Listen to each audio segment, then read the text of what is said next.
अस्सलाम वालेकुम। कैसे हैं आप सब? उम्मीद है कि सब खैरियत से होंगे।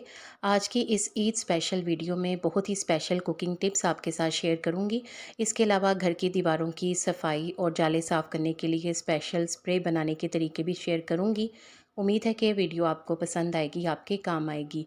चिकन के लिए आप चाहे चिकन का सालन बना रहे हैं, चिकन कढ़ाई बना रहे हों या अचारी चिकन, चिकन को हमेशा थोड़ी देर पहले लीमू और नमक लगाकर मैरिनेट कर दें, फिर बनाएं। मज़ेदार और टेंडर बनेगा। और चिकन कढ़ाई का मसाला बिल्कुल बोटियों के साथ चिमटा हुआ होता है और इसमें टमाटर का ज़्यादा इस्तेमाल होता है, जबकि कोरमा की ग्रेवी ज़्यादा होती है, इसमें प्याज का ज़्यादा इस्तेमाल होता है। कोफ्ते भी ईद स्पेशल रेसिपी है। कोफ्ते नरम और मज़ेदार बनाने के लिए कीमा हमेशा चर्बी वाला लें।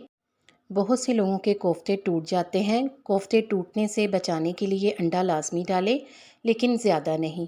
यानी अगर आपके पास आधा किलो कीमा है तो इसमें एक छोटा अंडा ही काफ़ी होगा।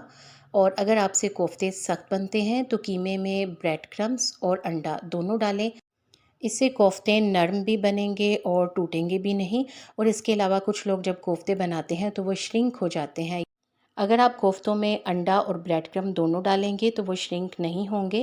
अगर आपसे कोफ्ते बहुत खुश्क और टेस्टलेस बनते हैं तो इनको जूसी बनाने के लिए चर्बी वाला कीमा लें और प्याज को चॉप करके इनका पानी निचोड़ कर डालें। अगली टिप टीवी के लिए है। टीवी की सफाई के लिए हमेशा माइक्रोफाइबर क्लॉथ का इस्तेमाल करें और सर्कुलर मोशन में टीवी की स्क्रीन साफ़ करें, यानी गोल गोल घुमा के करें। टीवी के अलावा एलईडी की सफाई भी इसी तरीके से की जा सकती है। टीवी की सफाई के लिए होममेड क्लीनर। इस क्लीनर को बनाने के लिए 1 कप पानी में 1 कतरा माइल्ड लिक्विड सोप का डालें और दोनों चीज़ों को अच्छी तरह से मिक्स कर लें। पहले टीवी को माइक्रोफाइबर क्लॉथ की मदद से सर्कुलर मोशन में टीवी की स्क्रीन को साफ़ कर लें, ताकि तमाम दाग धब्बे साफ़ हो जाएं और हाथों के निशान लगे बगैर टीवी की स्क्रीन अच्छी तरह से साफ़ हो जाए। फिर इसके बाद लिक्विड क्लीनर का हल्का सा बिल्कुल स्प्रे करें और माइक्रोफाइबर क्लॉथ से दोबारा सफाई कर लें। लेकिन टीवी की सफाई करते हुए बेबी वाइप्स का इस्तेमाल हरगिज़ ना करें। टीवी की सफाई में ये एहतियात लाजमी करें। अगली टिप जले हुए सालन को ठीक करने के हवाले से है। अगर सालन जल जाए तो जले हुए सालन की बू दूर करने के लिए सालन में दूध या दही डालकर पका लें। जले हुए की बू भी ख़त्म हो जाएगी और जायका भी ठीक हो जाएगा। अगली टिप्स कपड़ों की धुलाई के हवाले से है। कपड़ों की धुलाई। कपड़ों को बेरंग होने से बचाने के लिए कपड़ों को हमेशा उल्टा करके धोएं। कपड़ों को सुखाते हुए भी एहतियात करें कि सफ़ेद कपड़ों को धूप में, जबकि रंगदार कपड़ों को हमेशा साए में सुखाएं ताकि उनके रंग ख़राब ना हो। बाथरूम की सफाई। गुसलखाने की टाइल्स की दरमियानी लाइन अगर काली हो जाए तो लाइनिंग पर सफ़ेद सिरका डालकर 10 से 15 मिनट के लिए छोड़ दें, फिर टूथब्रश की मदद से रगड़कर साफ़ कर लें, बिल्कुल नई हो जाएंगी। घर की दीवारों की मैल कुचैल साफ़ करने के लिए अगर दीवारों पर फ्लैट पेंट किया गया है तो नीम गर्म पानी में चंद कतरे डिश वॉशिंग लिक्विड के डालकर स्पंज की मदद से दीवारों पर जमी हुई मैल को साफ़ कर लें। और अगर ऑयल बेस्ड पेंट है तो उसके लिए नीम गर्म पानी में चंद कतरे लिक्विड डिटर्जेंट और सिरका के डालकर माइक्रोफाइबर तौलिया से साफ़ करें, ताकि तमाम मैल कुचैल आसानी से साफ़ हो जाए। अगर आप इस तरीके से दीवारों की सफाई करेंगे तो आप देखेंगे कि दीवारें बिल्कुल ऐसी हो जाएंगी जैसे अभी पेंट करवाई हों। जाले साफ़ करने के लिए गर्मी के मौसम में जाले भी ज़्यादा लगते हैं, जाले बार बार उतारने पड़ते हैं। जालों की सफाई के लिए सबसे पहले हम एक स्प्रे तैयार करते हैं, जिसके लिए एक बोतल में नमक और पानी मिलाकर अच्छी तरह से मिक्स करें और जिस जगह पर जाले लगे हों वहाँ पर स्प्रे करें। जाले महीनों दोबारा नहीं लगेंगे। किचन की सफाई।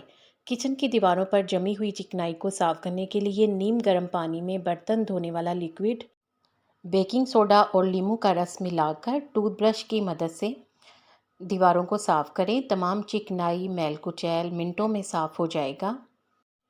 बड़ी ईद पर काम भी बड़ा होता है। इस बड़े काम को आसान बनाने के लिए कुछ टिप्स आपके साथ शेयर कर रही हूँ। ईद पर काम में आसानी के लिए एक दिन पहले ही टमाटर काट कर इनको ग्राइंड कर लें और बोतल में डालकर फ्रिज में रख लें। जिस वक्त आपने खाना वगैरह बनाना हो तो टमाटर काटने की बजाय वो पेस्ट डालें। और इसके अलावा प्याज भी ब्राउन करके रख लें। बस जब कोई भी सालन बनाना हो तो प्याज निकालें, ऑयल में डालकर बाकी का सारा काम कर लें। इससे मेहनत और वक्त दोनों की बचत होगी। कबाब और टिक्कियाँ और कोफ्ते वगैरह पहले से ही बनाकर फ्रीज़ कर लें, ताकि जब घर में ईद मिलन पार्टी हो या कोई अचानक आ जाए तो बस फ़ौरन निकाल लें और इनको फ्राई कर लें। बड़ी ईद पर छुरी का इस्तेमाल भी ज़्यादा होता है। ऐसे में अगर छुरी काम ना करे तो छुरी को तेज़ करने के लिए इसे पहले हल्का सा गर्म करें, फिर एक मग लेकर इसकी बैक साइड पर रगड़ें। छुरी तेज़ हो जाएगी। लहसुन आसानी से छीलने की टिप। लहसुन के छिलके आसानी से उतारने के लिए अगर इन्हें तोड़कर थोड़ी देर के लिए धूप में रख दें तो इससे इनका छिलका बड़ी आसानी से उतर जाएगा और आप कम वक्त में ज़्यादा लहसुन छील लेंगी। अब कुछ टिप्स आपके साथ नए कपड़ों की चमक को बरकरार रखने के हवाले से है। नए कपड़ों के लिए, नए कपड़ों की चमक को बरकरार रखने और इनका रंग पक्का करने के लिए इनको नमक मिले ठंडे पानी में डुबोकर रखें, फिर धोकर सुखा लें।